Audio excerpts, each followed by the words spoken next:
Have you ever wondered why different trilogies just kind of hit different? Why some people say that sequels always suck, and really what's going through the minds of writers as they build these long-form stories?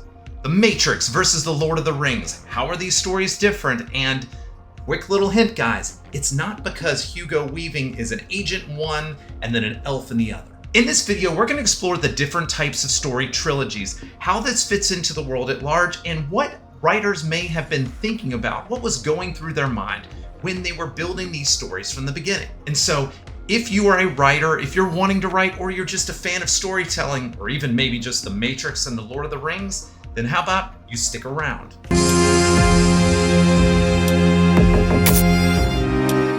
Greetings, Cosmic Traveler. My name is J. Fitzpatrick Malden, and I'm a writer of character-driven, hard science fiction and fantasy books, most recently of the Foundry series, which is a story about first contact gone wrong in the not-too-distant future. And so in this video, we're going to talk about the different types of story trilogies. And to be honest, the trilogy is probably the most popular way of building a series, be that a book series or be that a movie series. We love, as human beings, having a clear beginning, middle, and end. But before we get started, we've got to go back in time just a little bit. The year is 1999. I'm working at Barney's Coffee and Tea in the River Chase Galleria. It's closing time, and a friend of mine walks up and says, "Hey, we're going to see a movie tonight. It's called The Matrix." And I'm standing over here going, "What is The Matrix?" This is the construct. It's our loading program. We can load anything from clothing to equipment, weapons. For those who may not remember, or for those who are too young to even know, The Matrix pretty much changed how we looked at films in general. It introduced new types of technology for special effects in things like bullet time. We had a story that was a confluence of things that were going on in culture with technology, and it had an interesting and engaging plot that had a huge twist in the middle that blew most of our minds, because at the time in history, we weren't even thinking about things like simulation theory. I kid you not when I say The Matrix pretty much was my personality for the next 10 years. When it came to the way I dressed, when it came to the music that I listened to, I was in like black leather and PVC and dark clothes and painting my fingernails and wearing sunglasses and trench coats and everything, because I wanted to be one of these resistance fighters making their way out of the Matrix. Not too long after The Matrix came out, by a few years, we had another very impactful piece of cinema that came out. Go back to the abyss! Fall into the nothingness that awaits you and your master. Do you not know death when you see it? Still going strong after so many years, The Lord of the Rings is one of the most popular intellectual properties. It was originally written by J.R.R. Tolkien in the early part of the, or the middle part rather, of the 1900s. And it feels weird to say that in 1900s. It makes me feel like I'm so freaking old. However, there were many attempts to turn it into a film over time, and it wasn't until Peter Jackson made this run that it really had its first adaptation that felt right. There were other adaptations such as The Hobbit, but none of them quite hit the way that this particular piece of cinema did. And so yes, we know that these are two very different stories. One is about a cyberpunk future where we are stuck inside of a simulation and we are questioning reality. And then the other side of this is a fantasy story about a dark lord that is coming to destroy all of creation. And essentially we have our strapping underdogs that are going to be able to take this ring to where it is and end the Dark Lord's reign to be able to save humanity. Now, while both of these stories have pieces of them that share from what is called the hero's journey, which is talked about in great detail in Hero of a Thousand Faces by Joseph Campbell, these stories are not just different from an external genre standpoint. External genre being science fiction, fantasy, romance, romantasy, and so on and so on. External genres are what the market uses to help you connect with things that you might be interested in.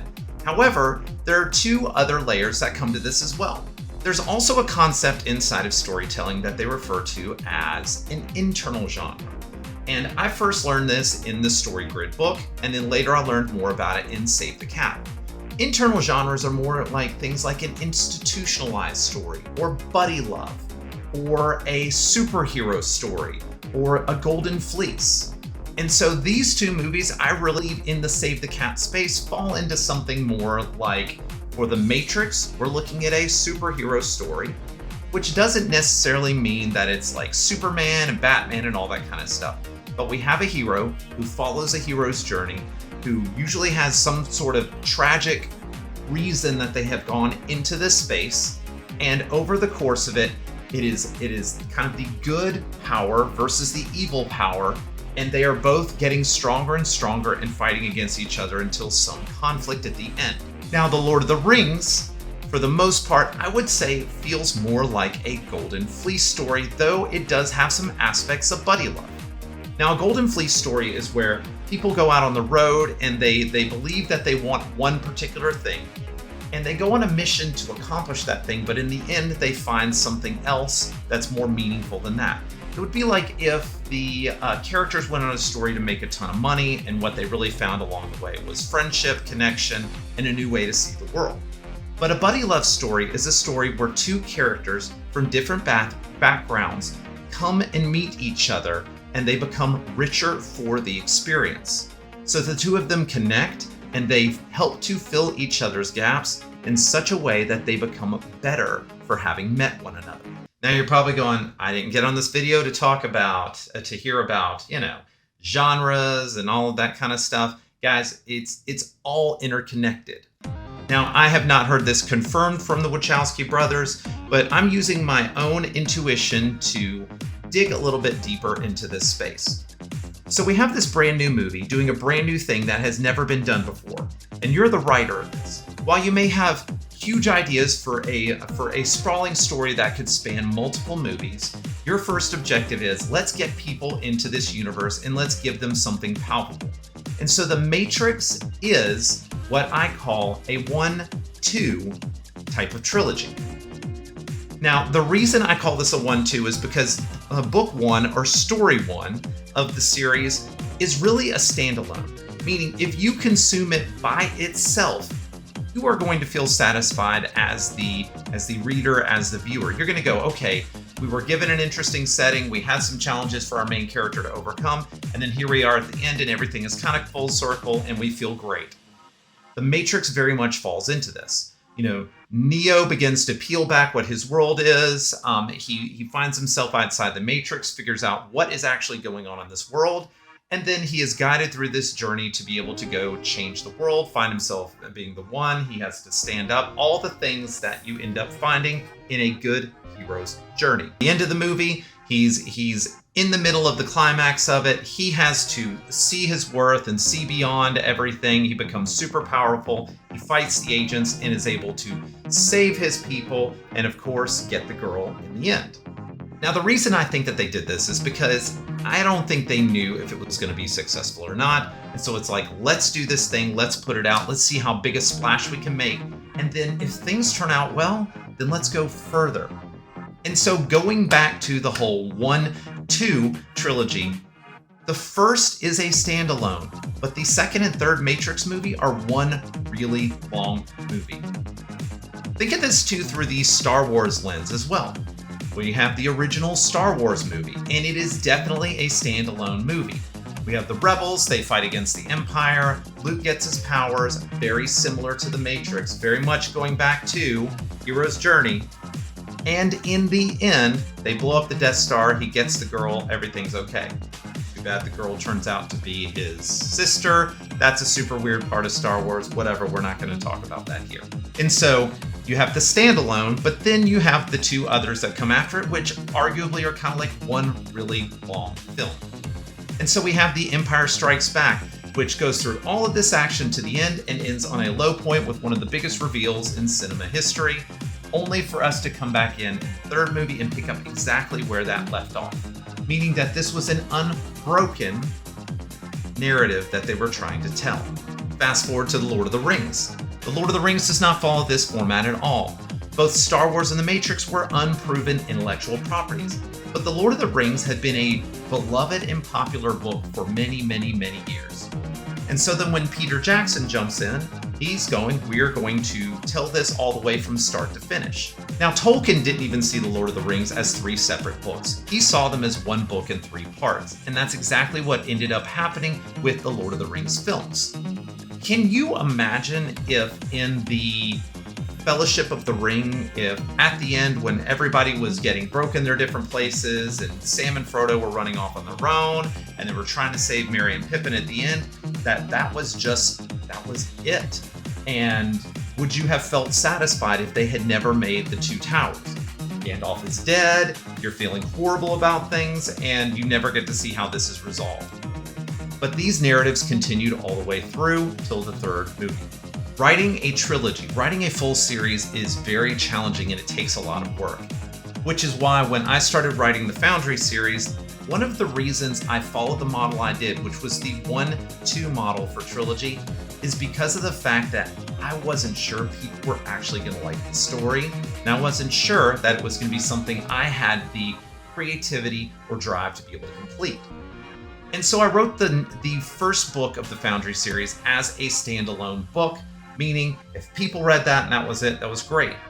Now, I don't know if that was the right decision or not, because, it does leave you with going, well, hang on a second, I feel like it's a pretty complete story. Do I need to continue? But I wrote a second, and soon the 3rd book is coming out, and arguably they are continuations of that same story, and really, they're basically one really, really long book. Writing a book series is very hard. It takes a lot of energy and a lot of commitment, and when you have a limited amount of time, based on the other things going on in your life, then you have to choose what makes the most sense for you to work on. And so what does that look like for me? Well, let's take a break real quick and take a look.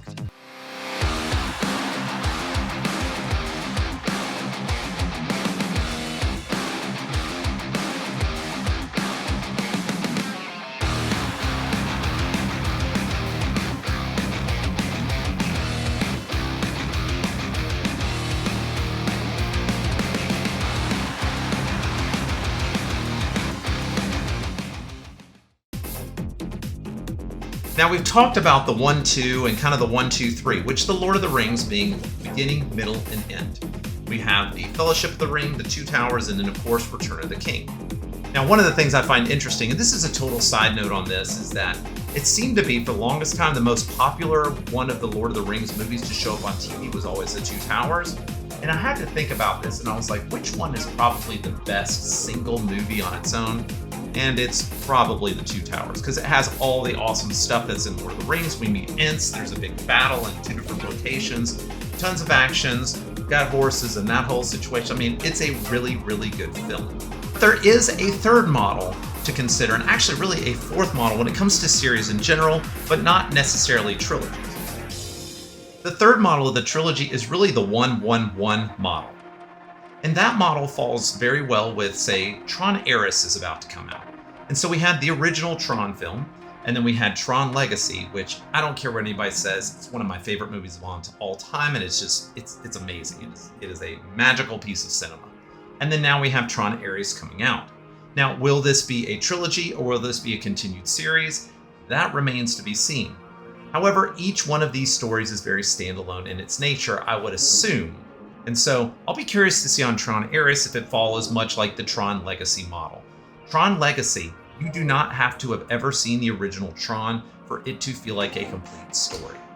Now, I'm okay with long-running series when you have 7, 8, 9, 10, 20, like whatever it is when it comes to, especially in the book space, like your Dresden Files or what Dungeon Crawler Carl is becoming. I'm totally okay with very long-running series. However, the one that just messes with my brain and I cannot seem to resolve is the, what the heck do they call it? Is it a quintilogy, quadrology? I don't know what it's called. Do me a favor, guys. If you can remember what it's called when there are 4 installments in a series, 4 books or 4 movies, please let me know in the comments because I absolutely cannot remember. And do me another favor on that, the like and subscribe thing. I forgot to say it so far. On the quadrology, quintilogy, 4 in a series, there are 2 that immediately come to mind. Number 1 in the book space, and it is one of my favorite series of all time, has to do with the Books of Babel, which starts with Senlin Ascends and works all the way through. I believe the last book may be The Hod King. I always get it confused. But there's 4 books in the series, and it makes sense, but from a narrative standpoint, it feels like, oh, we didn't finish telling everything in the 3rd, so we just gotta add something else. Now, in that same format, those books run all together, meaning they each build on the previous one. But let's take a look at popular film, and let's look at, say, Toy Story. Toy Story at this point is a 4-story series. We have the original Toy Story, very much a standalone. The second one, which was also its own kind of standalone. However, you would miss out on a few things if you didn't see the first, but the first 2 are pretty tied well together. But then we have Toy Story 3, which is hands down probably one of the most emotionally viscerating movies of all time. And now we have Toy Story 4. Now, these are all very much their own things. They were written in different time periods, and I don't know if Disney Pixar had any clear intention to bring this back unless they could figure out if it would make money or not. So they wrote every single story with the intention of, let's completely close that out and then let's move on to something else. So as ever, there's 1,001 different ways to approach storytelling, how you're going to look at this, how you're going to structure it. And if you're a writer and you're just getting started on a series, I'm going to encourage you to just get in there and write. Once you get done with the editing, you can decide if, hey, do I feel like I have enough energy in me to be able to make a whole series out of this? And if you do, you may want to consider one of these other ways to approach it. Are you going to make a 1, 2, 3 like Lord of the Rings to be able to have one long story that continues throughout?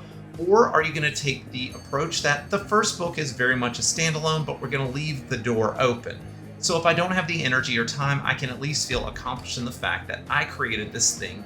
It is done, it is out in the world, people can enjoy it, and then I can move on to another thing that maybe I feel a little bit more passionate about. So what's your favorite book series or your favorite movie series? Why don't you let me know down in the comments? Thanks so much for watching, guys. And if you're a fan of science fiction, I would love to invite you to stick around for just another second so we can go a little bit deeper into the Foundry universe. Stay safe, Cosmic Traveler.